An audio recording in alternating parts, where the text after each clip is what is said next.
فبوهیتش نشي جواب درکولی نه جواب لري نه دلیل لري نه چرته مطالبه د دلیل کړي دا همدا تقلیدي تلاوت ته چې وابیان کوي او بیا وایي موږ تقلید نه کوو دا تلاوت ته تقلیدي دی ځکه نه د دلیل د معلوم دی نه د چرته مطالبه د دلیل کړي دا او بغیر د مطالبه د دلیل نه چې ته دا تلاوت کوي هم دې ته ویل شي تقلید نو ټول دنیا دا په تقلید کې اخته ده ما درته د تقلید تعریف دا وکړو چې د یو مجتهد پر رهنمایي کې په دین عملو کې او مطالبه د دلیل کړي نه ونه مدلته موسی صراط الذين انعمت عليهم یا الله پاک دا هغه خلق الله را ته وخایا چې تا ور باندې انعام کړی دی دا چې په کې نه دی چې سره د مطالبه د دلیل هم دې ته ویل شي تقلید دا الذين انعمت عليهم په طریقو زی او مطالبه د دلیل نه کوي دا تقلید نو تقلید الله پاک په سورۃ فاتحه کې ذکر کړو تقلید واجب دی یو وبي په ما اعتراض وکړ و چې دا سورۃ فاتحه کې دا تقلید ذکر دی نو بیا خو فرض ورته وایي قرآنی دلیل باندې چې ثابت شي خو فرض دي نو ته ورته واجب وایي نو ګوره دلایل په څلور قسمه دي مو قرآنی دلایل د تقلید د وجود د لپاره پیش کړل یا ایها الذين امنوا اطيعوا الله واطيعوا الرسول واولي الامر قرآنی دلیل ورته پیش کړل فاسألوا أهل الذكر إن كنتم لا تعلمون قرآني دليل مرتفع صراط الذين أنعمت عليهم قرآني دليل مرتفع هذا قرآن ده آيات نقو فرضوان ثابتين أو ده في منكر كافر نمون دي وابعنا كافر ولمولي هذا قرآني آياتنا منكر نقول الدلائل فتروا اسمه يو أغا دليل ده قطعي ثبوت أو قطعي الدلالة يو أغا ده ظني ثبوت أو ظني الدلالة يو أغا ده قطعي ثبوت أو ظني الدلالة یو د دې عکس نو څلور قسمه شو کنه د قران ټول آیاتونه قطعي ثبوت دي خدا په دې تقلید باندې ظنی الدلالت د الذين انعمت عليهم د دې مصداقات دي علماء دي ذکر کړي یو معنا خو دا چې من النبيين والصديقين والشهداء والصالحين او د دې نه بغیر علماء ټول معناګان مرته ذکر کړي بهر تطبیق قطعي ثبوت ده او ظنی الدلالت ده او چې قطعي ثبوت او ظنی الدلالت دا غینه وجود ثابت دي او چې قطعي ثبوت او قطعي الدلالت انت فرضیت ثابت کیږي منکر کافر کیږي نو کچرته د دې صرف یو معنا وي نو قطعي ثبوت خوده بیا به قطعي الدلالت وي بیا به ترنه منکر کافر وي لدی وجنه اوس منکر کافر نه البته ضال او مضل او مبتدع في العقيده فاسق او گمراه د دې تقلید نه چې څوک منکر دارنګ یطیع الله او اطیع الرسول او اولي الامر منکم د اولي الامر قطعي ثبوت دی ځکه د قران آیات خزونی الدلالت ځکه د اولي الامر دوه معناګانې دي یو معنی د مجتهدین امامان بل معنی د حاکمان او امیران نو هغه ګور خزونی الدلالت شو معناګانې دوه راغلي لدی وجنه کدا کوم معناګانې نه وي کنه نو بیا به وابیانو ته کافر وي که صرف یو معنی وي چې مجتهدین او امامان نو خلاصه دا چې د قران آیاتونه چې په دلایلو کې پیش کوو د تقلید لپاره نو دا قطعي ثبوت دي خو څه شي دي ظنی دلالت دی په تقلید باندې لدی وجه نمون د تقلید ته واجب وایو او منکر ته گمراه وایو کافر ورته نه وایو وبین پتا شو اعتراض کی په بل طریقې درته وایو وبین اعتراض کی چې تاسو یو طرف ته وایي تقلید واجب دی او بیا په قران کې بیا په دلایلو کې قرآنی آیاتونه پیش کوي قرآنی آیاتونه چې پیش کوي د واجب تعریف په خلاصه کې داسې کوي چې دا په داسې دلیل ثابت دي چې په هغه کې شبهه وي نو آیا د قرآن په آیاتونو کې شبهه ده قرآنی آیاتونه په دلیلو کې پیش کوي او د دې وجود ثابت واجب خو دې ته وایي چې په دې کې شبهه په دلیل کې شبهه نو ګوره شبهه په ثبوت کې نشته شبهه په چا کې ده په دې دلالت کې ده قطعي ثبوت او ظني دلالت فجواب صراط الذين انعمت عليهم ګوره کله کله نعمتونه د علم او د عمل د فساد ذریعه ځکه چې نعمتونه ډېر نو د دې نعمتونو خاوند اکثر په عيش او په عشرت کې مبتلا شي نو الله پاک د صراط الذين انعمت عليهم ورستا د غیر المغضوب عليهم ولا الضالين ذکر وکړو یعنی یا رب العالمین موږ ته د نعمتونو د شکر توفیق راکړي د مغضوب علیهم نه مراد هر هغه څوک دی چې سره د علم نه بلار روان او د ولد ضالین نه هغه خلق مراد دي مطلقاً چې بلار روان صرف بلار روان نو مغضوب علیهم چې سره د علم نه بلار او ضالین څه معنا کابه چې بیلاری نو چې سره د علم نه بیلاری وي د دې ډېر مصداقات دي. اولین مصداق چې د یهود دي، یهود سره د علم نه بیلاری، د تورات علم ورسره بیا حق پټولو، د خپل خواهش اتباع به کوله، د انبیاء سره به عناد او دشمنی کوله، حتی چې پیغمبران به وژل. دا ټول ګمراهیان سره د علم نه کولې. نو د دې اولین مصداق چې یهود دي، نو په حدیث کې د مغضوب علیهم تفسیر په یهود سره شوی دی. نو دا په طریقې د حصر نه دی چې د مغضوب علیهم مصداق فقط یهود دي، بل څوک نه دي، بلکې دا فرد کامل په حدیث کې ذکر شوی دی. د مغضوب علیهم مصداق هر هغه څوک دی چې سره د علم نه بیلار وي. او د دوالین مصداق په حدیث کې نسوارا ذکر شوی دي. نو دا په طریقې د حصر نه دي ذکر شوی چې فقط نسوارا مصداق دی او بل څوک نه دی، بلکې دا په طریقې د فرد کامل سره په حدیث کې د دې مصداق نسوارا ذکر شوی دي. مطلب دا دی چې دوالین هر هغه چاته وي چې بیلاری وي، حق لارې پریښي وي، په غلطه لار باندې رواني، او د دې اولین مصداق چې دی بیا نسوارا دي. نو په حدیث کې د مغضوب علیهم تفسیر په یهودو شوی دی او د دوالین تفسیر په نسواراو باندې شوی. نو دا په طریقې د حسد نه دی. نو ما درته ویلي چې مغضوب علیهم نه هر هغه خلک مراد دي چې د علم باوجود د خواهش پیروي کوي، صحیح لاره پرېږدي او د انبیاء سره عناد کوي، حق پټوي. د دې اولین مصداق چې د یهود دي، د یهودو په باره کې الله پاک فرمایي من لعنه الله وغضب علیه، هغه څوک چې الله ته لعنت کړی وي او الله ور باندې غضب کړی وي. نو الله پاک د یهودو لپاره لفظ د غضب په بل آیات کې مستعمل کړی دی. نو د دې اولین مصداق یهود دي. او د دوالین نه مراد هغه خلک دي چې صراط مستقیم پریښي او په غلطه لار روان. د دې اولین مصداق نسوارا دي. د نسواراو په باره کې الله پاک فرمایي واضلوا كثيرا وضلوا عن سواء السبيل، ډیر خلک دوی ګمراهان کړي دي او خپل هم د صحیح لارې نه بیلاري دي. مفسرین فرمایي چې په دې امت کې دوه قسم خلک بیلاري دي، کله علما او کله پیران. علما چې بیلاري شي دا د یهودو سره مشابه دي، ځکه یهودو سره د علم نه بیلاري کوله، او پیران صاحبان چې بیلاري شي دا د نسواراو سره مشابه دي. نسوارا دوی اکثر عابدان او زاهدان په غارونو کې بناستو او دوی بیلاري کوله. نو دا زموږ د امت د پیغمبر علیه السلام د امت پیران چې بیلاري شي دا د نسواراو سره مشابه دي. ګوره دلته یو لطیفه او نکته ده، انعام الله پاک ته منسوب کړو، صراط الذین انعمت علیهم. انعمت چاته ضمیر راجع دی؟ الله پاک ته. نو انعام الله پاک ته راجع کړو. او غیر المغضوب علیهم ولا الضالین کی دا غضب او گمراهی دی الله ته صراحتا منسوب نه کړه. دا شی ونه ویلي چې غیر الذین غضبت علیهم او غیر الذین اضللتهم. الله ته د غضب او د اضلال نسبت صراحتا ونکړه،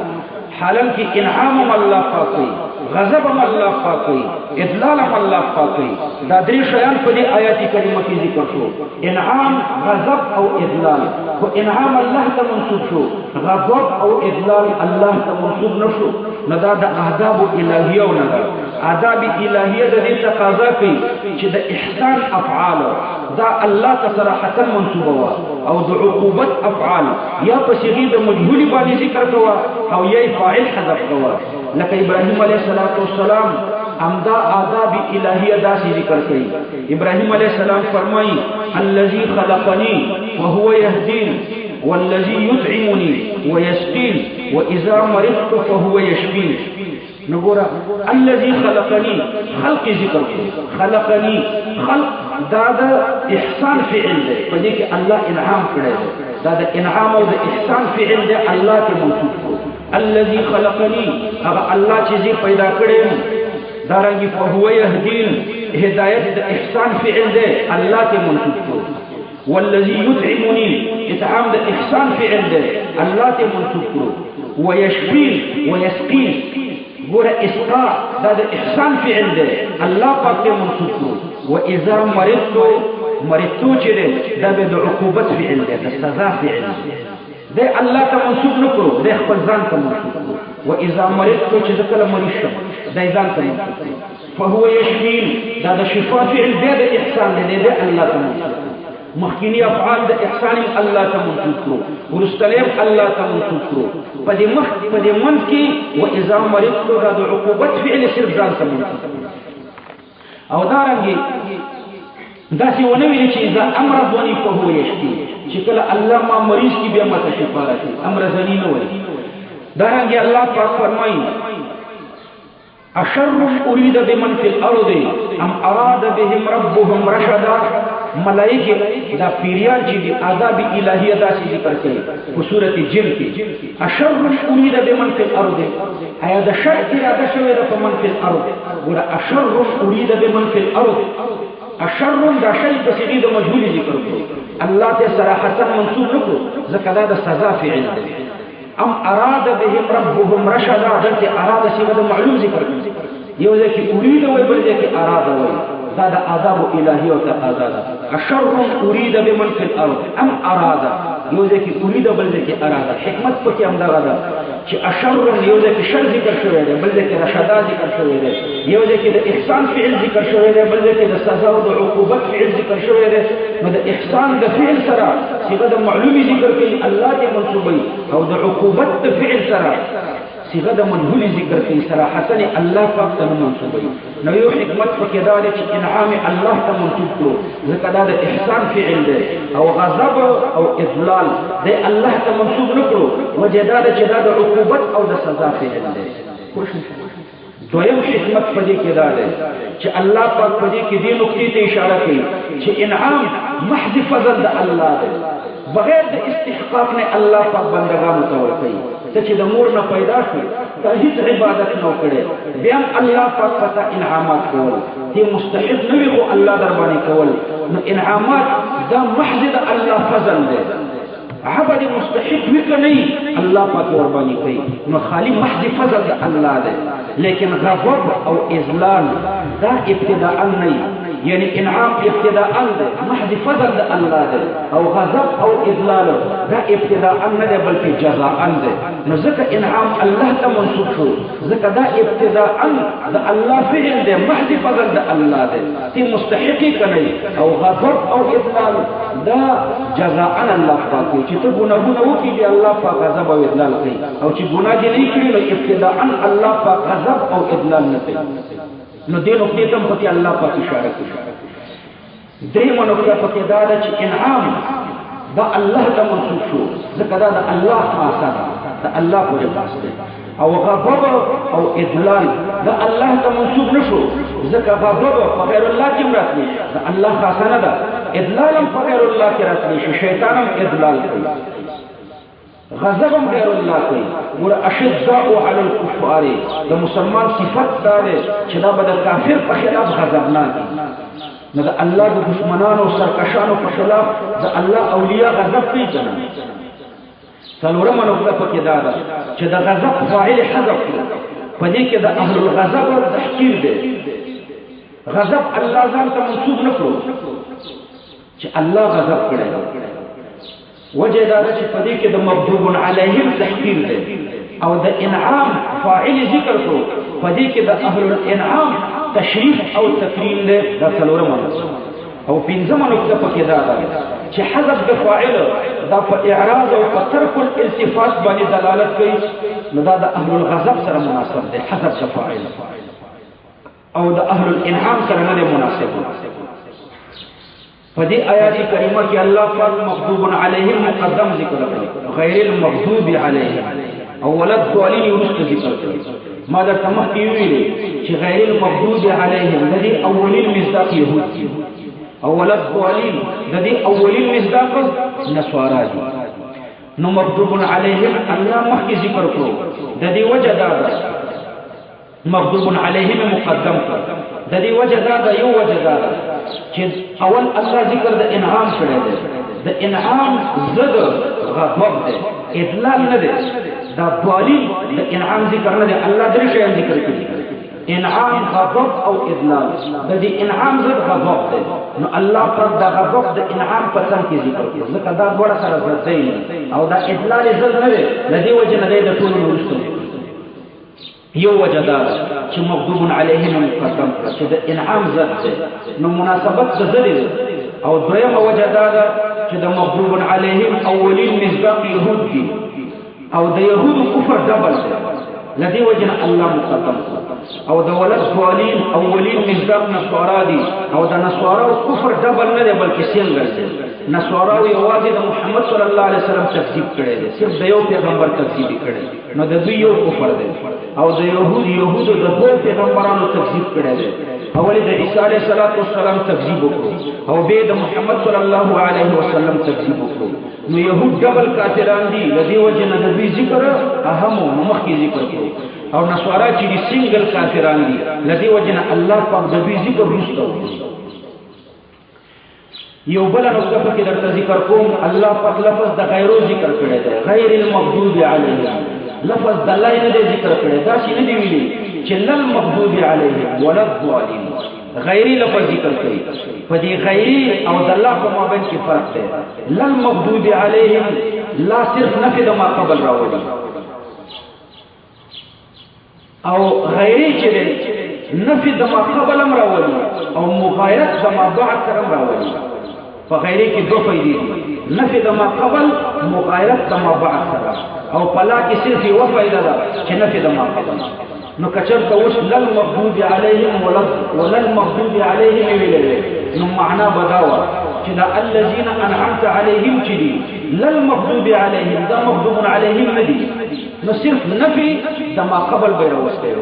او چې غیر المغضوب علیهم ویل نو په دې کې دو فائدې راغلي یو نفي د ما قبل چې دا مغضوب علیهم ندي او دویم مغایرت د ما بعد سره چې دا انعمت علیهم د دوی ډیر زیات مغایرت او مباینت ده د غضب سره نو د غضب سره ډیر زیات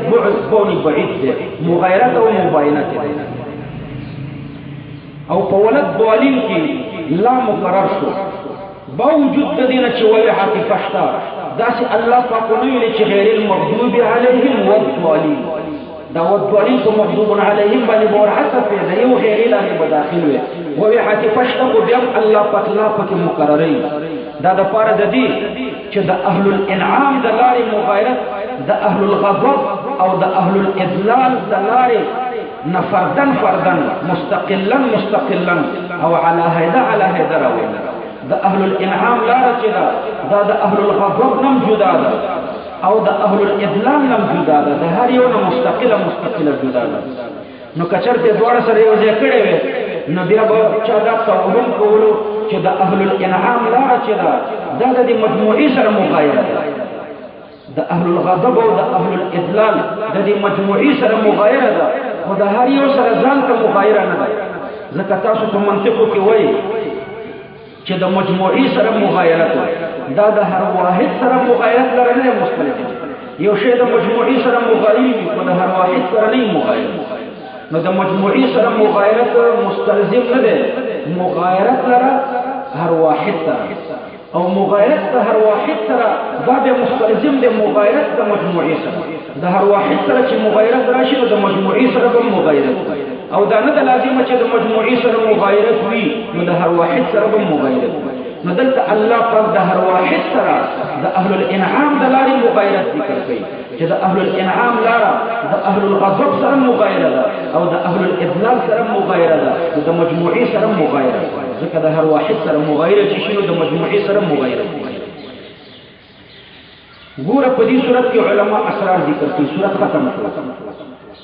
په دې کې اشیاء ذکر شوه پنځه د الله پورې متعلق دي او پنځه د بندگانو پورې متعلق دي د الله پاک پورې چې کوم پنځه شیان متعلق دي یو الوهیت د الله دی په الله کې ذکر شو دویم ربوبیت د الله دی چې په رب العالمین کې ذکر شو دریم رحمانیت د الله دی چې په الرحمن کې ذکر شو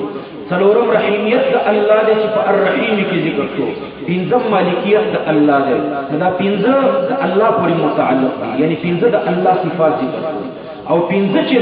دا د انسان او د بنده پورې متعلق دي یو عبادت دا د بنده پورې متعلق دی دویم استعانت دریم طلب د هدایت څلورم طلب د استقامت او پنځم طلب د نعمت دا پنځه شیان د بنده پورې متعلق دي دا پنځه شیان چې د بنده پورې متعلق دي دا آثار او معلولات دي او هغه پنځه شیان چې د الله پورې متعلق دي هغه ورته مؤثرات او علل دي. یعنی مطلب دا دی چې الوهیت دا علت د لپاره د عبادت دا پنځه چې ما علی ترتیب ذکر کړو نو اولنی پنځو کې هر یو د دې ورستنیو پنځو د لپاره علت ده. اولنی پنځه په دې ترتیب درته ذکر کړو: الوهیت، ربوبیت، رحمانیت، رحیمیت او مالکیت. نو په دې ترتیب هم ذکر کړو. او بیا دا پنځه شیان چې د بنده پورې متعلق دي هغه په دې ترتیب ذکر کړو: عبادت، استعانت، طلب د هدایت، طلب د استقامت او طلب د نعمت. نو په جانب د الله کې چې کوم اول راغی دا علت او مؤثر دی دا هغه د پاره چې کوم په جانب د عبادت کې اول راغی. په جانب د الله کې چې کوم دویم راغلو دا علت او مؤثر دی دا هغه د پاره چې د بنده په جانب کې دویم نمبر کې راغی. یعنی خلاصه دا چې الوهیت علت دی د پاره د عبادت، ربوبیت علت دی د پاره د استعانت نو د الله نه کوم ولي غواړو ځکه الله زموږ رب دی. او رحمانیت دا علت د پاره د طلب د هدایت دی نو د الله پاک نه هدایت ولي غواړو ځکه الله رحمان دی. او رحیمیت چې دی دا علت د پاره د طلب د استقامت دی نو د الله نه استقامت ولي غواړو ځکه الله رحیم دی. او مالکیت د الله چې دی دا علت د پاره د طلب النعمت دی نو د الله نه نعمتونه ولي غواړو ځکه الله مالک دې نعمتونه دي. نو بهر تقدیر دا لشران کې ذکر شو پنځه په جانب د الله کې او پنځه په جانب د عبادت کې هر یو د بل د پاره علت دی. د الله په جانب کې چې کوم اول راغی هغه د هغه د پاره علت دی چې په جانب د عبادت کې کوم اول دی. دا تفسیری کبیر پکې دا سر ذکر کړی دی او مولانا ادریسی کندهلوی رحمه الله بیا نقل کړی دی. دویم سر پکې شاه عبد العزيز رحمه الله ذکر کړی دی من اسرار سورة الفاتحه. نو صرف سورة الفاتحه کې ګوراغه دا ذکر کړی شاه عبد العزيز رحمه الله هغه فرمایي چې کله بنده د مناجات په مقام کې د الله صفات کمالیه ذکر کړي اول اسم ذات ذکر کړي به څلور صفات کمالیه د الله ذکر کړي: رب العالمین، الرحمن، الرحیم، مالک یوم الدین. نو چې کله اسم ذات نو ورسته څلور صفات کمالیه ذکر کړو نو د سیر الی الله شوق ور سره پیدا شو د دې بنده سره چې د شوق سیر الی الله شوق ور سره پیدا شو نو د سفر لکه اراده وکړه چې د الله طرف ته سفر وکړي ځان نه سالک وي.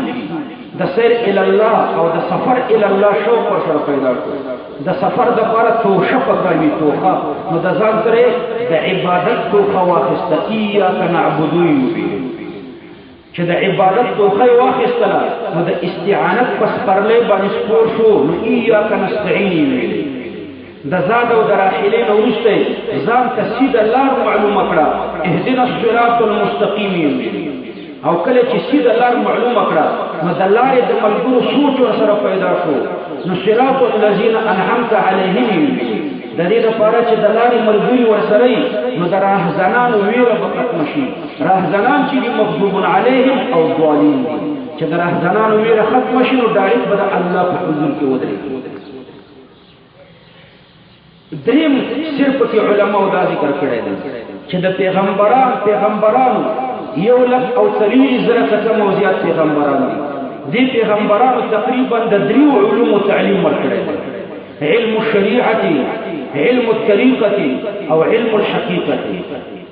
د دې دریو علومو تعلیم پیغمبرانو ورکړی دی. علم الشریعه چې دا په مدرسو کې لوستل شي، علم الطریقه او علم الحقیقه دا په خانقاهانو کې زده کول شي، د پیرانو صاحبانو سره زده کول شي. نو دا درې قسم علوم دي چې پیغمبرانو خپل امتیانو ته بیان کړي دي: علم الشریعه، علم الطریقه او علم الحقیقه. بیا علم الشریعه په دوه قسمه دي: علم العقائد او علم الاحکام. علم الطریقه د دې لپاره درې مرتبې دي: توحید فی العبادت، توحید فی الاستعانه او استقامت. دا استقامت به د سلوک او د طریقت اعلی مرتبه ده. نو ګوره دا ټول الله پاک په دې سورۃ فاتحه کې ذکر کړي. اول علم الشریعت دی. علم الشریعت په دوه قسمه دی: علم العقائد تر مالک یوم الدین پورې الله ذکر کړي. علم الاحکام وإياك نعبد کې الله ذکر کړي. دا علم الشریعت. د علم الطریقت لپاره درې مرتبې دي: توحید فی العبادت دا په ایاک نعبدو کې بیان، توحید فی الاستعانت دا په ایاک نستعین کې بیان، او استقامت اهدنا الصراط المستقیم دا په اهدنا الصراط المستقیم کې بیان شدا د سلوک اعلی مرتبه ده. د دین ورسته بیا د مکاشفی مرتبه ده. علم الطریقت چې کله مکمل شي د علم الطریقت درې مرتبې دي، توحید فی العبادت، توحید فی الاستعانت دا د علم الطریقت دویمه مرتبه ده. بعضی علما زمون بعضی مرګري چې وي ځان ته صوفي وایي، پیر صاحب ځان ته وایي، توحید فی العبادت کوي خو توحید فی الاستعانت نه کوي. اوله مرتبه د توحید چې دا په پیر صاحبانو کې ده، په صوفي کرامو کې ده، د تصوف مقصد توحید دی. نو په شرک کې مبتلا کېدل دا د مقصد د تصوف نه مخالفت ده. پکار ده چې کامل توحید په صوفیو کې وي. نو یو مرتبه د طریقت توحید فی العبادت، او دویمه مرتبه د توحید د طریقت توحید فی الاستعانت، توحید فی الاستعانه. کامل صوفی چې وي فما تحت الاسباب هم د غیر الله نه قربت نه غواړي، پاتې خلا فما فوق الاسباب. او اوس بعضې پیر صاحبان چې دي د ما فوق الاسباب دپاره میشن چلی، خلکو سره په دې مناظرې کې چې په ما فوق الاسباب کې د غیر الله نه قربت غواړي. نو ته څنګه صوفي شوې؟ تا کې په توحید فی الاستعانت نشته. پکار دی چې په امور عادیو کې هم تا د غیر الله نه قربت نه غوښتلی، غیر عادیو خو لا په ځای کړی. ځکه تصوف اوچته مرتبه د توحید. نو د طریقت دا درې مرتبې دي، توحید فی العبادت، توحید فی الاستعانت او استقامت. د دې نه وروسته مرتبه د مکاشفې راځي. دا د مکاشفې مرتبه، مکاشفې مرتبه دا ده چې علوم او اسرار الله درته منکشف کړي. دا د مکاشفې مرتبه چې دا علم الحقیقت دی. دا ټول علوم الله پاک په سورۃ فاتحه کې ذکر کړي. نو دا یو اسرار د سورۃ فاتحه. د سورۃ فاتحه د لوستلو نه وروسته مون امین وایو. د امین لوستل سنت دي، او امین اسم فعل دی. اسم فعل څه معنا؟ یعنی په اصل کې اسم دی لیکن په معنا کې فعل دی. معنی افعل ده، نو معنی د فعل او لفظ د اسم دی. چې لفظا اسمي او معنا فعل وي دې ته اسم فعل وایي. لکه روایه یعنی امهل، روایه د اسم دی خو معنی د فعل ده چې امهل دی، نو دې ته اسم فعل وایي. نو آمین د دې معنا دا ده چې یا الله زه چې کوم شی غواړم هغه راکړه، افعل. ما درنه غوښتنه وکړه اهدنا الصراط المستقیم، نو آمین یعنی افعل، ما ته صحیح لاره وښایه. نو د دې معنا افعل ده. او دا د امین لفظ چې دی دا بل اتفاق د سورۃ فاتحه جز نه دی، بلکې لکه څنګه چې په عامو دعاګانو کې د دعا نه وروسته د دې لوستل سنت دي، نو همدارنګه د الحمدلله نه وروسته د امین لوستل سنت دي. او دا لوستل سنت دي خو بهتر پکې اخفاء ده او که بهتر پکې جهر ده. نو په دې کې اختلاف دی. د څلورو امامانو مذاهب پکې داسې دي. د امام مالک رحمه الله په مذهب باندې امام بین الولی او مقتدی به سرا لولي. امام مالک مذهب دی امام بین الولی او مقتدی به سرا لولي. د امام ابو حنیفه رحمه الله مذهب پکې دا دی چې امام بین الولی او مقتدی بین الولی خو دواړه به سرا لولي. او د امام شافعی رحمه الله مذهب چې په کتاب الام کې ذکر شوی دی داغه مذهب دا دی چې امام به جهرن لولي، مقتدی به سرن لولي. او د امام احمد بن حنبل رحمه الله مذهب دا دی چې امام به جهرن لولي او مقتدی به جهرن لولي. دا په کې څلور مذاهب. دا اختلاف د مذاهب په مابین کې په اولویت کې دی. امام مالک رحمه الله فرمایي چې جهرن هم جایز دی، سرن هم جایز دی، ځکه دواړه قسمه په احادیثو کې شته، دواړه جایز دی. خو اولا چې دا دی چې سرن ولولي په پټه ولولي. دا د امام مالک سمته چې امام بین الولی او د مقتدی لپاره اولا او بهتر دا ده چې سرن ولولي. دواړه قسمه احادیث مني هو بهتر دا ده. امام ابو حنیفه رحمه الله دواړه قسمه احادیث مني، سر او د جهر دواړه احادیث مني. خو فرمایي چې اولاد دا ده چې دواړه سرن ولولي، امام به سرن ولولي او مقتدی به سرن ولولي. نور د حدیثونو منکر نه دی، دواړه قسمه حدیث مني. امام شافعی رحمه الله د مقتدیانو په باره کې فرمایي چې دواړه قسمه احادیث شته، خو اولاد دا چې مقتدیان سرن ولولي او امام جهرن ولولي. او امام احمد بن حنبل رحمه الله فرمایي چې دواړه قسمه احادیث صحیح دي، تعارض دی پکې، خو اولاد دا ترجیح پکې کوو، اولاد دا چې دواړه جهرن ولولي. بهر تقدیر دا د امامانو امین شو، د بعضو امامانو امین بسیر شو او د بعضو بالجهر شو. دا اختلاف په اولویت کې شو چې بسیر اولاد که بالجهر اولاد. دا د امامانو امین دی، دا په حرمینو کې لوستل شي. څوک بسیر لولي څوک بالجهر لولي، جایز دواړه دي، خو څوک بسیر ته اولا وي څوک بالجهر ته اولا وي. دا زموږ په ملکونو کې چې کوم وابیان وایي دا نه بسیر دی نه بالجهر دی، دا بشر دی. دا امین کوم امین دی؟ بشر. دا ناجایز او حرام دی. وجه دا ده چې ګوره فرق دی پکې. د امامانو امین ما درته وویل دوی په احادیثو کې تعارض مني، او چې احادیثو کې تعارض راشي نو بیا طریقې څلور دي، یا به تثبیت کوي یا به ترجیح کوي یا به یو ته منسوخ وي یا به توقف کوي. تثبیت، ترجیح، نسخ، توقف، دا څلور طریقې دي. انکار کې ګرانه کړو احادیثو کې تعارض دی، طریقې څلور دي، پنځمه پکې نشته. تثبیت، ترجیح، نسخ، توقف، دا څو طریقې شوې؟ څلور طریقې شوې. وابیان په دې څلورو طریقو نه دي، امامان په دې څلورو طریقو دي. وابیان په پنځمه طریقه دي چې انکار کوي. وابیان په پنځمه طریقه دي. تاسو امین الفتاوا کې د امین الله کتاب دی، د امین په بحث کې وګورئ. د امین په بحث کې لیکلي دي په هیڅ حدیث کې امین بسیر نه راغلی، په هیڅ حدیث کې دا نشته چې امین په پټه ووایي، هیڅ صحابي په پټه نه دی ویلی. دا د حدیثونو انکار څوک نه شو. ما په خپل حق کې څلوي حدیث لیکلي دي د امین بسیر لپاره. دا د ټول احادیثو انکار کوي. وایي هیڅ حدیث کې امین بسیر نشته. پیغمبر علیه السلام هیڅ کله نه دی ویلي چې امین په پټه ووایي. د هیڅ صحابي نه موږ دا نه دي نقل شوي. نو دا په انکار د حدیثو بنا ده. که په انکار د حدیثو باندې یو سړی کلمه وایي، دا پرویزیان چې دي د منکرین د حدیثو دوی لا اله الا الله محمد رسول الله وایي، خدا کلمه په انکار د حدیثو بنا ده. دا کلمه ورسره موږ نه منو. موږ ورته وایو پرویزیانو ته چې ټیک د کلمه دی ویلې ده، خدا کلمه دی په انکار د حدیثو بنا ده. نو وابیانو ته ولې داسې نه وایو چې ټیک د امین بالجهر وایي، خدا امین بالجهر دی په انکار د حدیثو بنا ده، او په انکار د حدیثو چې لا اله الا الله محمد رسول الله بنای موږ نه مونږ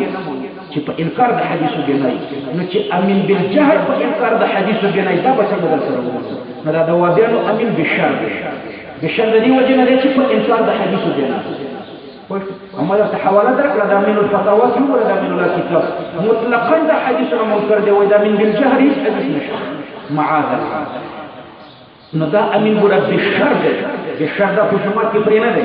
چې جومات کې چا درپسې امین ویلې دا خوله پرې ماته دی. دا امین بشر دی، دا بالجهر نه دی چې ته په حرمینو قیاس کې چې حرمینو کې ویلې کېږي، حرمینو کې بالجهر ویلې کېږي. حرمینو کې تاسو 1400 کاله د اسلام تېر شو. په 1400 کاله د اسلام کې د څلورو وړو مذاهبو حنبلي، حنفي، شافعي، مالکي یو صف کې ولاړ، یو بالجهر وایي بل بسیر وایي، یو په بل اعتراض نه کوي. هغه د تشابه ورکوي، دا هغه تشابه ورکوي چې بالکل اسلامي صحیح دی، هغه د اسلامي صحیح دی. په دې 1400 کلن تاریخ د اسلام کې یو په بل اعتراض نه شوی. تر اوسه پورې په تاسو چې اعتراض نه کړی، ډېر ملګري به عمرې ته تللي چې ته ولې امین بسیر ویلی او امین بسیر ولا به په امین بالجهر اعتراض نه کړی. د دې وجه دا ده چې د هغوی اختلاف په اولویت کې دی. دا هغوی وایي حدیثو کې تعارض دی، او چې تعارض نه یا به تثبیت کوي یا به ترجیح کوي یا به نسخ کوي یا به توقف کوي. بهر تقدیر دا څلور طریقې دي، پنځمه نشته چې انکار وکوي. او د وابیانو امین بالجهر کې انکار د حدیثو دی، هغوی د امین بالسر د احادیثو نه منکر دي. حواله درته ما کړې شوه. د دوی دا یو کتاب نه دی، هر کتاب کې ګوره. نو د دوی امین په انکار د حدیثو دی. نو که پرویزي ستا جومات ته راشي نه پرېږدي، او چې وابي درشي پرېږدي، حالانکې دا د حدیثو نه منکر دی، دا د حدیثو نه منکر دی. څنګه هغه پرېږدي او دا نه پرېږدي؟ نو دواړه د حدیثو منکرین دي. دواړو ته په یو نظر باندې ګوره. پرویزیان د احادیثو نه منکر دي، وابیان هم د احادیثو نه منکر دي. رفع الیدین د وابیانو په انکار د حدیثو بنا ده. د امامانو رفع الیدین نه دی بنا. امامان وایي رفع الیدین هم شته، ترک د رفع الیدین هم شته. ابو داود شریف کې باب د رفع الیدین هم شته، باب د ترک د رفع الیدین هم شته. امامان دواړه وایي، وابیان دواړه نه مني. وبين يوازي رفع اليدين اشتاق ترق رفع اليدين وفي يوم حديث كم نفسه حلم كما في إحقاق الحق بس وحديث ندوش إنكار ده حديث شو كما ندبي منكرين ده حديث نعرف ندوش ندبي أمين بالشر ده دليل يرتوي ده جذباتي في سلامة ده كتاس واسي هو يتيرا ده جذباتي في سلامة ودليل كده أمين بالشر لأن يكون دليل دينا ده فإنكار ده حديث ندبي أمين ده يو دلیل هم درته پیش کوم چې امین بشیر اولاد د وابیانو د امامانو په خلاف داسې وایي چې امین بشیر اولاد د وابیانو په خلاف داسې وایي چې امین تاسو امین حرام دی د حرام ضد فرض دی نو زموږ امین فرض دی د وابیانو په ضد داسې وایي زموږ امین ضروري او لازم دی د دې په خلاف په دې ملکونو کې چې کوم امین دی دا امین بشر دی دا حرام دی حرام ضد لازم دی نو دا زموږ امین لازم دی خود امامانو په خلاف داسې وایي چې زمون امین اولاد صحیح اولویت او اختلاف دلیل د قران نم لرو د حدیث نم لرو په پولی چرخی کې دا د امین الله یو کتاب راکچارو حکمت القرآن نو ما د دې لپاره چې په دې مجلس کې د طالب ته ووایم چې دې کې غلطي ده نو ما د سورۃ ما ضرور ما دې کې د امین بحث به کړی په اول سر نو سورۃ فاتحه مې راوړل د سورۃ فاتحه په اخر کې لیکلي و من بالجهر سنت امین بالجهر سنت کے دلیل سے دلیل دار ہے کہ حدیث کے رضی رسول اللہ صلی اللہ علیہ وسلم فرمائے اذا امر الامام فامن یو حدیث دی لوی حدیث دی او الحق د نشته خدا سے دو غوري حدیث دا چې رسول الله صلی الله علیه وسلم فرمایي چې اذا قال غیر المغضوب علیهم ولا الضالین چې کله امام غیر المغضوب علیهم ولا الضالین وایي نو تاسو امین وایي ځکه په دغه وخت کې ملائکه امین وایي نو دا چې امین چې د ملائکه د امین سره موافق شي نو تیر ګناهونه به معاف شي عنوان یې لګولې چې امین بالجهر سنت اولاد حدیث دا لیکل د حدیث په مفهوم پوه چې کله امام غیر المغضوب علیهم ولا الضالین وایي نو تاسو امین وایي ځکه چې ملائکه امین وایي او دا چې امین چې د ملائکه د امین سره موافق شي نو دغه د فارغ الله تیر ګناهونه معاف نو ما دا دلیل خو احناف وایي او دی وبي په خپل دلایلو کې پیش کړی دي کې د احناف یو مسلې دي په دې حدیث کې یو مسله په کې دا چې په دې کې دا راغله اذا قال الامام غیر المغضوب علیهم ولا الضالین غیر المغضوب علیهم ولا الضالین سورۃ فاتحه آیات نو معلومی کې دا چې د سورۃ فاتحه د امام وظیفه ده ځکه امام ته منسوب کړه چې اذا قال غیر المغضوب علیهم ولا الضالین امام غیر المغضوب علیهم ولا الضالین كغير المغضوب عليهم ولا الضالين يعني سورة الفاتحة مقتديان ملوستله چې مقتدیانو لوستله اذا قال قضيه بویل اذا قلتم غير المغضوب عليهم ولا الضالين چې کله تاسو ټول غیر المغضوب عليهم ولا الضالين وایي حالم کې دا قلتم نه دی ویل قال ویل دی دا د امام وظیفه ده د مقتدی وظیفه نه ده نو یو قرأت خلف الامام په دې حدیث کې پدې راځي قرأت خلف الامام باندې کوي دا یو د حنفو د پاره په دې حدیث کې دلیل دی او دویم دلیل په دې کې دا چې په دې کې دا راغلی چې کله امام غیر المغضوب علیهم ولا الضالین وایي نو تاسو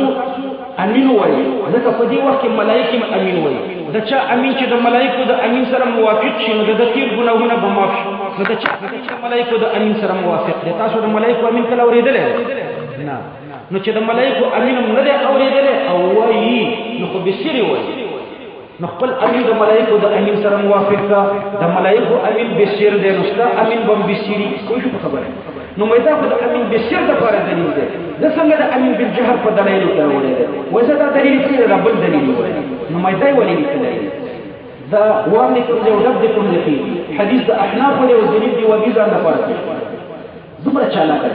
د احناف دلیل دی او وبېره د ځان لپاره پیش کړي خبره خو پوښتنه بل دلیل ما پیش کړه بل دلیل چې پیش کړو په دې کې راغلی مد بها صوتا د سفیان په طریقه حدیث ته د حضرت وائل بن حجر رضی الله عنه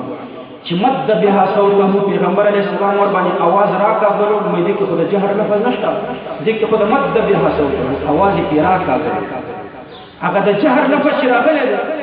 هغه یو موضوعي روایت یا ضعیف روایت د جهر لفظ په یو حدیث کې نشته صحیح حدیث فصحيح حديث يا دا أخفى بها صوته دي يا دا مد بها صوته دي أخفى بها صوته ومد بها صوته جهر بها صوته فصحيح حديث كنا درس خاص مطلب مداره چیزا تاسو ته د مناظرې چا ګوره د امین په مسله کې درته مسله ذکر کړم و بیان د شیعاګانو مونږ دي شیعاګان تقیه کوي وابیان د دعوی تقیه کوي په مناظره کې چې وابي دعوه ولیکله مسله ختمه چې الله لې کې دعوه نه اسم دې دعوه چې مکمله ولیکله به یو دلیل نه لري تاسو په مناظرو کې کتلی وي دوه چې بحث پدې کې چې وابي ته چې دعوه ولیکله هغه دې چاره نه دعوه ولیکله ځکه دلیل په دعوه پیش کړي ته چې اوس محکمې ته لاړ شي عدالت ته او د قاضي په مخ کې ودرېږي دلایل شروع نو قاضي به درته وایي د څه شي دلایل وایي دعوه خو پیش کړه په دم 1,00,000 روپۍ دي بیا دلایل وایي په دم 1,00,000 روپۍ دي دا دعوه او د هغې نه وروسته دلایل شروع نو اول دعوه بیا دلایل په مناظره کې نو ګوره اول به دعوه زده کوي بیا به دلایل زده کوي دعوه چې ولګېږي نو بیا دلیل نه لري دعوه داسې ده تاسو شواروز کې 24 ګنټو کې د امام پسې 2 رکعاته مونږ کوئ د امام پسې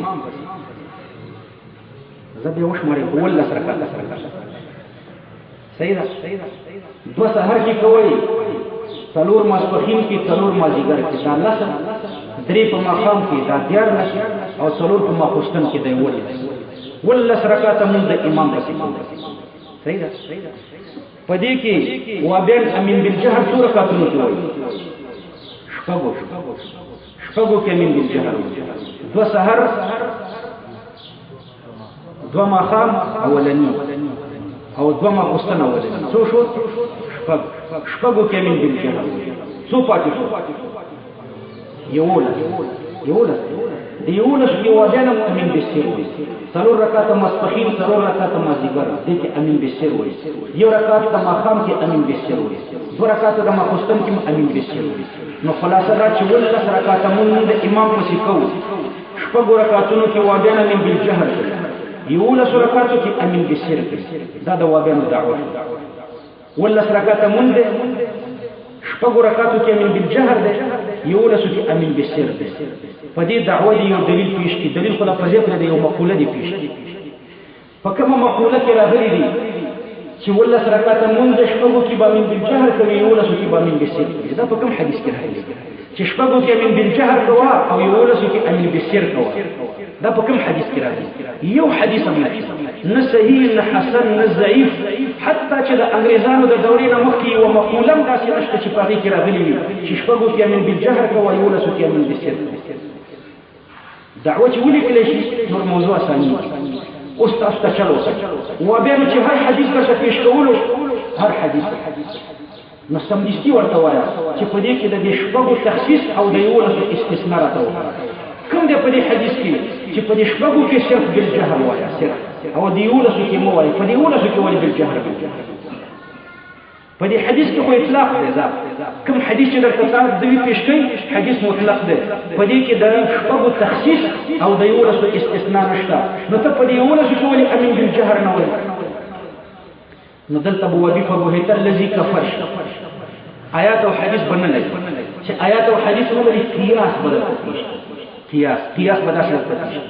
په دې شپږو رکعاتونو کې الحمدلله بالجهر دا نو امینم پکې بالجهر صحیح ده او په دې 11 رکعاتونو کې الحمدلله بالسر ده نو امینم پکې بالسر ده قیاس نو قیاس دریم دلیل شو دی خو اهل حدیث کې دو اصول اطیع الله و اطیع الرسول دلته قیاس نو اول خو غلطی دا وکړه چې قیاس چې په دې شپږو رکعاتونو کې الحمدلله بالجهر ده امین بالجهر په دې 11 رکعاتونو کې الحمدلله بالسر ده نو امین پکې بالسر نو دا ماته په کلی چرخی کې یو مجتهد العصر نه ویلي سلوي خورزي ټریننګ کړو د لشکري خبيثه په مرکز کې د لشکري طیبه چې تاسو ورته وایي دا طیبه نه خبيثه ده او دا تاسو په جمعتو کې راځونه رواني چندي ټولي ودرېږي او جهاد داسې دی او جهاد داسې دی نیمه ګنټه د جهاد تقریر کوي ته چې واشنگټن په بل مخ واړو دا پیسې راټولي کې او هیله ورته الته چوبرچی چوک کې دفتر دی خپل کبابونه او شرابونه ورته ټکه جهاد ته نشته امغه پیسو باندې د حنفیت په خلاف باندې پاچا کی دنیا امغه پیسې چې تاسو ورته ورکړي په جمعتو کې چنده سرمایه ورته ورکړي دا پیسې دوی راټولي او زموږ بچي او تاسو ماشومان ته وایي چې حنفیت شرک دی تقلید شرک دی دا شرک دی او دا کفر دی از ذهنیت کې خلکو ته کفریات او دین ورته کفر او شرک معرفي کوي نو تم ورسره په ګناه کې شریک ځکه تاسو جمعت کې چنده ورکړي نو دې مجتهد العصر څلوېښت ورځې ټرېننګ کړی د دې لښکرې خبیثه سره امیو څلوېښت ورځو ټرېننګ کې دی مجتهد وادي شوی نو څلوېښت ورځې ټرېننګ یې کړی مجتهد شوی یم نو ما ته همدا جواب دی د وابیانو نه اورېدلی چې په دې شپږو رکعتونو کې الحمدلله بالجهر ده نو امین بالجهر او په دې یولسو رکعتونو کې الحمدلله بسر ده نو امین بسر نو دوه جواب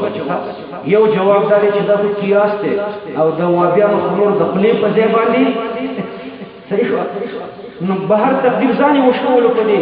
چې یاره قیاس د شیطان شي نو دلته ولې قیاس دی دویم دا چې دا قیاس هم غلط دی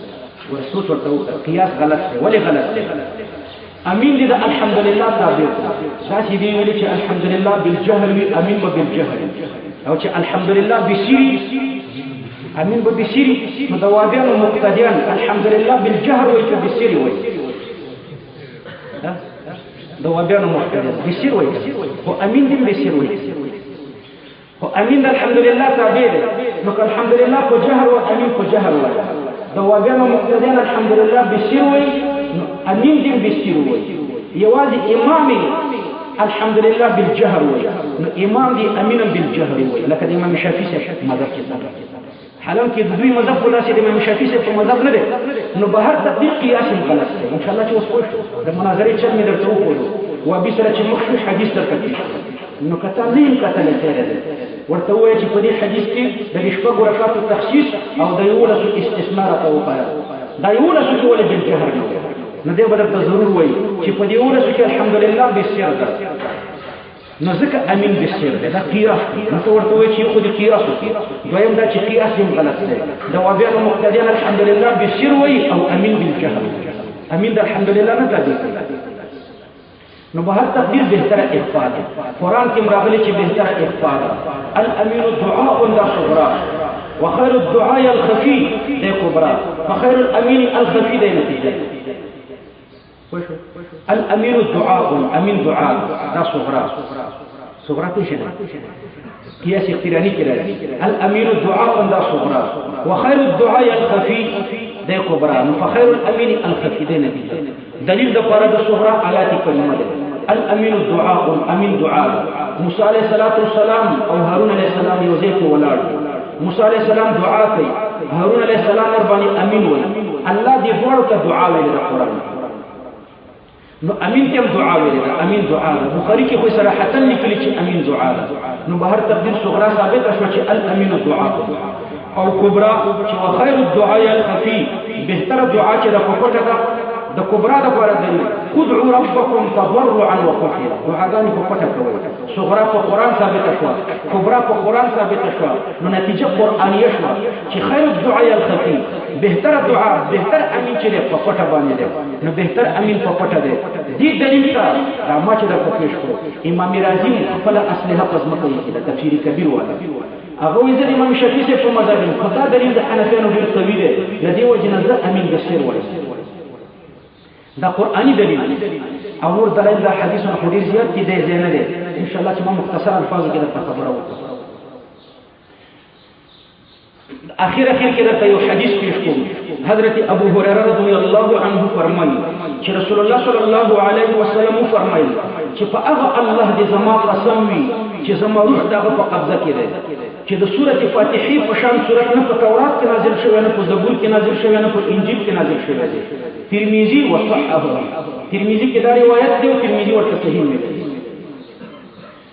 دې حدیث کې غټ مقصد دی دا الفاظ کې تاسو سوچ کوئ حضرت ابو هريره رضی الله عنه فرمایي چې رسول الله صلی الله علیه وسلم فرمایلی دي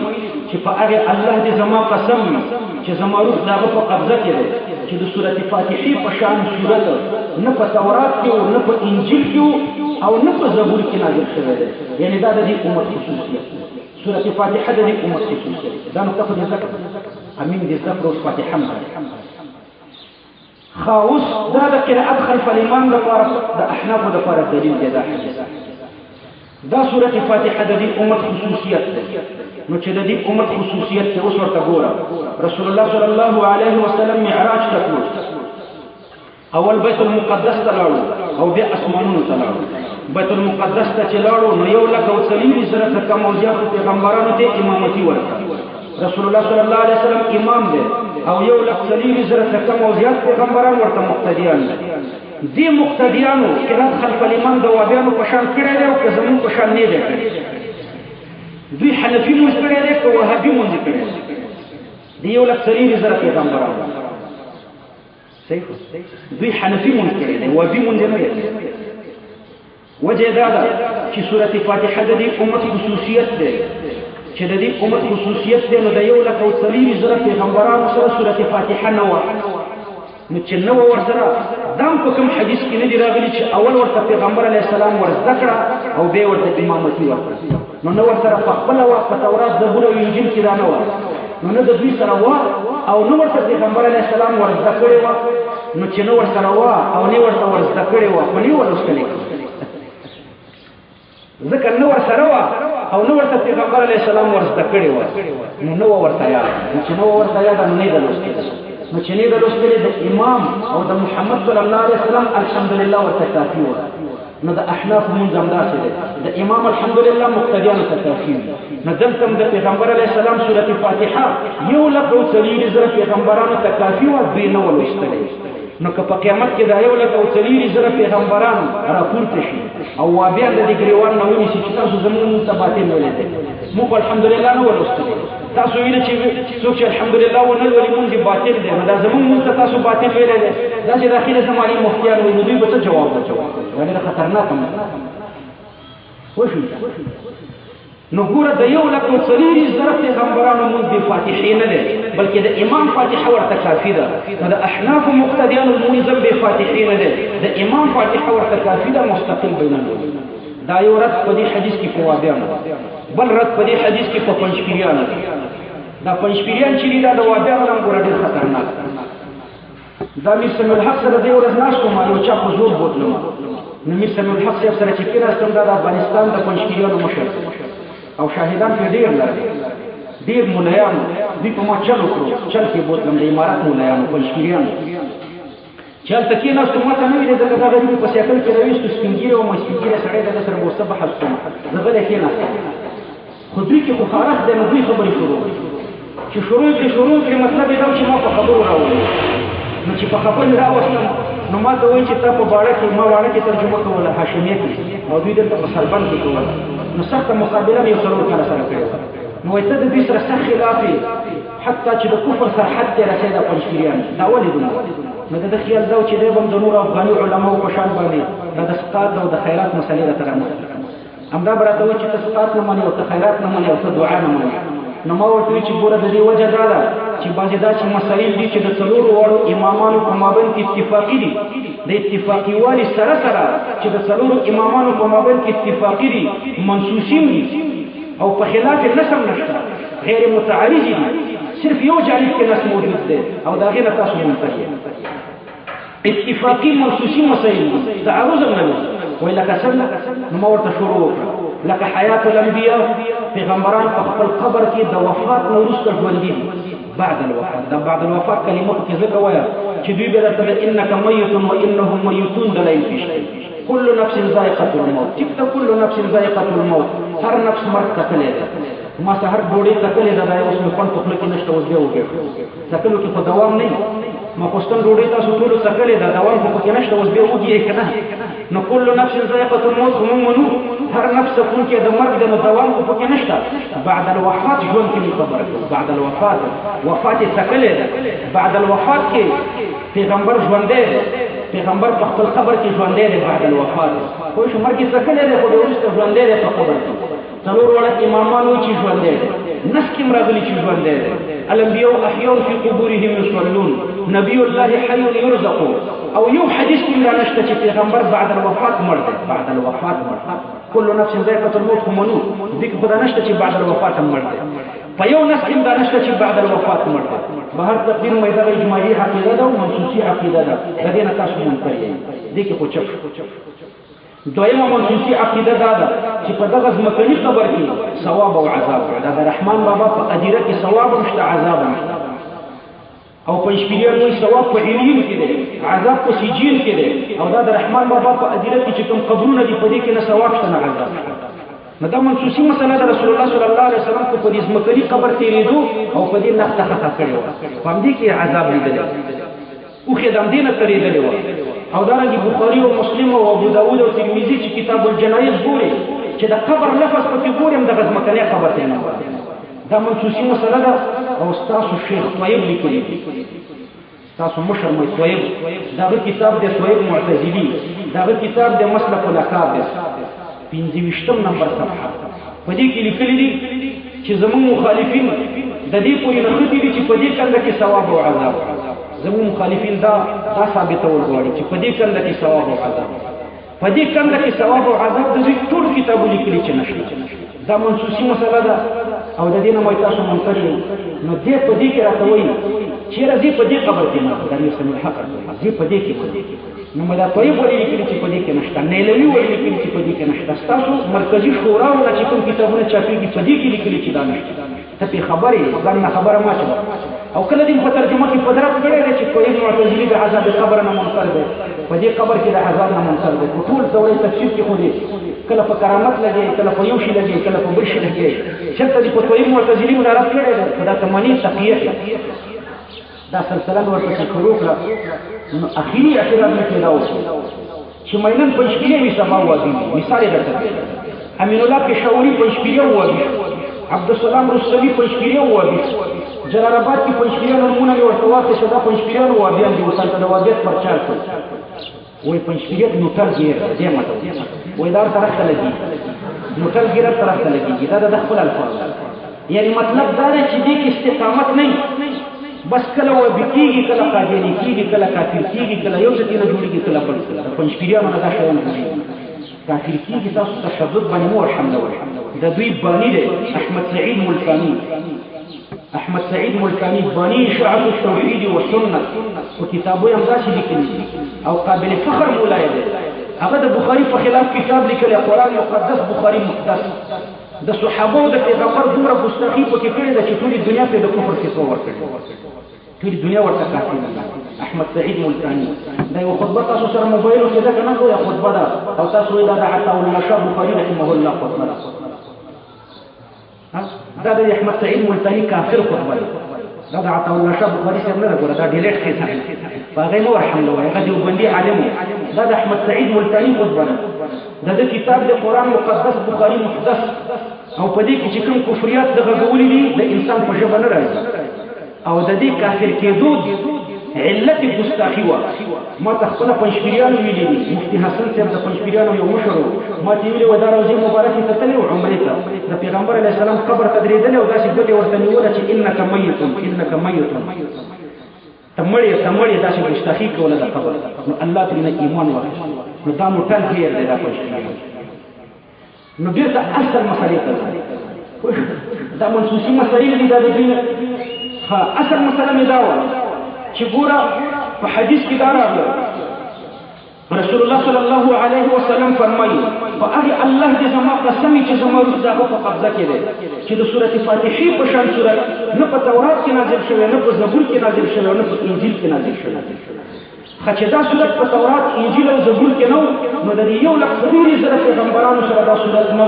او نه دا راغلي چې پیغمبر علیه السلام ورته وښودلو نو د دوی سره ووم نه ورښودلی دی او بیا مقتدیان و نو د اعلا مونځ دی مونځ په درې قسمه دی اعلا اوسط او ادنا اعلا مونځ دا دی چې امام هم پیغمبري مقتدیان هم پیغمبران لکه دغه مونځ امام هم پیغمبر محمد صلی الله علیه وسلم مقتدیان هم پیغمبران یو لک او څلوري زره څخه کم زیات پیغمبران او سک مستعد چې ایمان پیغمبري او مقتدیان امتیان لکه د صحابه پیغمبر علیه السلام به امام او صحابه کرام به مقتدیان دریم ادنا مونږ دی چې امام هم امتی دی او مقتدیان هم امتیان په اعلا مونږ کې قرات خلف الامام نه دی شوی نو اوسط او ادنا کې په طریقې ولا نه دی ضروري اوسط او ادنا په طریقې ولا په دې کې نه دی ضروري نو په دې کې د امام الحمدلله چې په اعلا کې کافی ده نو په اوسط کې د مقتدیانو د لپاره کافی ده او په ادنا کې د مقتدیانو د لپاره کافی ده نو په دې حدیث کې یو رد ده په وادیانو او دویم رد ده په پنځپیرانو په پنځپیرانو رد ده چې پیغمبر علیه السلام امامتي ورکړه ټولو پیغمبرانو پیغمبر علیه السلام امام الانبیاء دی امام ارواح الانبیاء نه دی چې دلته د 1,000 پیغمبرانو ارواح راغلي امام ارواح الانبیاء نه دی بلکې امام الانبیاء دی نبی روح مع الجسد ته وایي نبی یوازې روح ته نه وایي یوازې جسد ته نه وایي بلکې روح مع الجسد ته وایي نو پیغمبر علیه السلام امام الانبیاء دی ټول انبیاء ارواح مع الاجساد دلته راغلي نو پیغمبران ژوندي دي که نه دي مونږ خو ژوندی سره نو دا ټول پیغمبران ژوندي وو چې پیغمبر علیه السلام ورته مونږ ورکولو پنځپیرې روی دلته ارواح راغلي نو بیا خو امام الانبیاء نه خو امام ارواح الانبیاء کله کله پنځپیرې روی دلته امثال راغلي اجساد مثالیه راغلي بیا خو امام امثال الانبیاء امام الانبیاء بیا نه صحیح حالا چې دا امام الانبیاء دی نه امام ارواح الانبیاء دی نه امام امثال الانبیاء دی بلکې امام الانبیاء دی نو پیغمبران په خپلو قبرونو کې ژوندي دي دا یو طالب وایي احسن الکلام کتل څنګه دی احسن الکلام په معنا دی کتل خو د وابین یو تفسیر کتل هم څنګه خامخا به پکې چې تحریف او کتمان ونه کړي وهابیت او پنځپیریت ممکن نه دی دا امکان نه لري چې سړی د تحریف او کتمان نه کړي بیا د موابین او تفسیر دی لیکلی بیا د کتاب لیکلی هر کتاب د وابیانو باندې کې تحریف او کتمانونه دي نو دا چې تحریف شوده او کتمان شوده تفاسیر کتل نه دي په کار خو زه کومه خو نه دی کتلی زه خو پښتو که تاسو ګورئ نو ښه تفسیر په پښتو کې تفسیر عثماني دی لفظي ترجمه یې روح المانی چې کوم ترکیب کوي روح المانی تفسیر دې ښکلي ترکیبات کوي بیا په دې ترکیباتو کې یو ترکیب ته راجح وایي هغه کوم چې راجح ترکیب وي د هغې مطابق تفسیر کابلی ترجمه ولنبلونکم معنی داسې کوي او خامخا امتحان به وکړم خامخا دوه ځلې خامخا یو د لام معنا ده بل د نون معنا ده ډېر علمي لحاظ باندې لیکلی شوی تفسیر اردو کې هم شته او پښتو کې هم شته تفسیر عثماني پښتو کې هم تفسیر کابلی ده نو لفظي ترجمې لپاره د دې نه بل څه تفسیر نشته او د احکامو لپاره کټین در سره نو دوه معرفت القرآن یو د مولانا مفتی شفیع رحمه الله ده یو د مولانا ادریسی کندهلوی رحمه الله دا دوه غټ تفسیرونه دي د تشریحات او مختصر تفسیرونه دوه دي کلی تفسیرونه یو دغه تفسیر عثماني دی په پښتو کې تفسیر کابلی ورته وایي اردو کې تفسیر عثماني اردو شته پښتو شته او یو د اشرف علي تنوي رحمه الله تفسیر دی لفظي ترجمه ده دا د ادریسی کندهلوی رحمه الله تفسیر معرفت القرآن دا داسې دی لکه د تفسیر کابلی تشریح او دا معرفت القرآن د مفتی شفیع صاحب دی داسې دی لکه د مولانا اشرف علي رحمه الله د تفسیر تشریح لکه هغې چې متن یو دی چې شرح داسې ښکاري نو بهر تفسیر که د اشرف علي تنوي رحمه الله تفسیر در سره وي هغه متن او دا د مفتی شفیع صاحب تفسیر تشریح او که تفسیر کابلی در سره وي لفظي ترجمه د هغې نه کوه او د مولانا ادریسی کندهلوی معرفت القرآن تشریح دی د دې نه کټیم در سره نه او کټیم در سره وفاقي نه وي کتابونه دې کلک وي نو بیا روح المانی پیدا کړه روح المانی نه بل ښه تفسیر نشته دا ټول تفسیرونه د همدې نه لیکلی شوي سورة البقرة سورة البقرة د دې یو ربط دی د ما خبره